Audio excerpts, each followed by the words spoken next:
नमस्कार दोस्तों। आज मैं आपको ऐसा किस्सा सुना रहा हूँ। हुआ यूँ कि एक बार एक व्यापारी जूते का काम करता था और उसको आज अपने दुकान के लिए एक अच्छे, ईमानदार नौकर की ज़रूरत थी।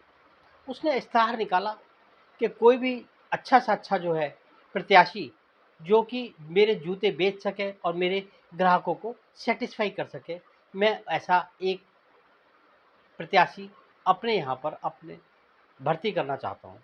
इश्तहार लगाया, बहुत सारे लोग उसकी दुकान पर आए और अपना-अपना इंटरव्यू उन्होंने दिया, लेकिन दुकानदार को कोई भी ऐसा प्रत्याशी अच्छा नहीं लगा जो कि उसके यहाँ पर काम कर सके। कोई आदमी जूता पहनाते हुए हिचकिचा रहा था, कोई साइज़ पूछते हुए हिचकिचा रहा था, कोई महिलाओं को पैर के जूते देख कर के वो बड़ा संकोच कर रहा था। बहरहाल उसको कोई भी पसंद नहीं आ रहा था। अब आखिर में एक प्रत्याशी रह गया, अब उसका भी नंबर आया। उस प्रत्याशी ने कहा मैं आपका जूता अच्छे से अच्छे दाम में बेच सकता हूँ।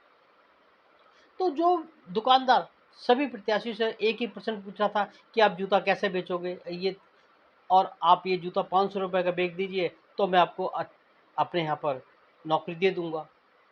यही प्रश्न उसने आखिरी वाले प्रत्याशी से कहा।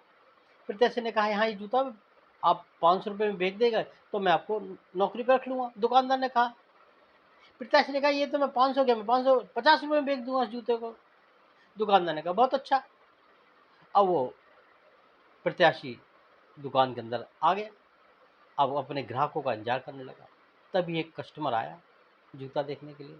उसने कस्टमर को जूते एक दिखाए, फिर दूसरे दिखाए, फिर तीसरे दिखाए। उसने मतलब उस नंबर के काफ़ी सारे जूते उस ग्राहक को दिखाए। ग्राहक को एक जूता पसंद आया, लेकिन उसने कहा देखो इससे भी अच्छा जूता है मेरे पास एक है, जो है तो महँगा, हमने ₹600 का बेचा है, लेकिन चूँकि उसके 2 ही पीस रह गए हैं, वो मैं आपको कम पैसे में लगा के दे दूँगा। अब ग्राहक ने वो जूता देखा, उसको जूता पसंद आया और उसको पसंद आया तो उसने कहा जी ऐसा ये जूता तो मुझे पसंद है, लेकिन इसके रेट ज़्यादा हैं, मैं इसको नहीं खरीद सकता।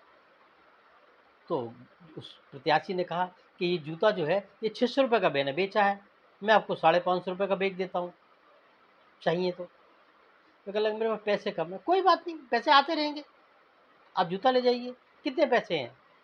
उस ग्राहक ने कहा कि मेरे पास तो ₹450 हैं, कि आप ₹450 दे दीजिए, आप ₹100 बाद में दे दीजिएगा।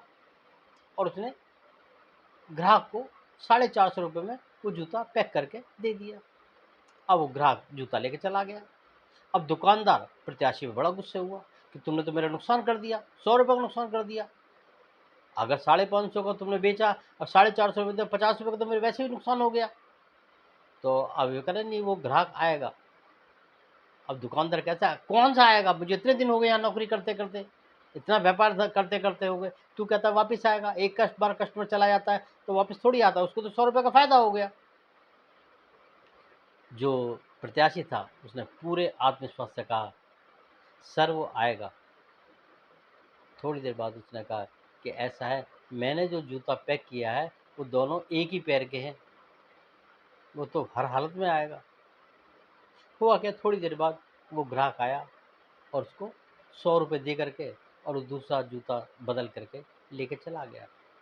दोस्तों अगर हमारे अंदर भी होशियारी, चालाकी, अपने व्यापार को, अपने काम को, धंधे को बेचने की, करने की कला हमको आती है, तो हमको दुनिया में कोई भी रोकने वाला नहीं है। हम शिखर तक पहुँचेंगे ही, ऐसा आत्मविश्वास ऐसा होना चाहिए और वही आदमी सफल होते हैं। आदमी तो वो चीज़ तक बेच देते हैं जिसको हम फेंकने वाले होते हैं, कूड़े के दाम में। दोस्तों आज की कहानी के लिए इतना ही, अगले दिन किसी नई कहानी के साथ मिलता हूँ। धन्यवाद।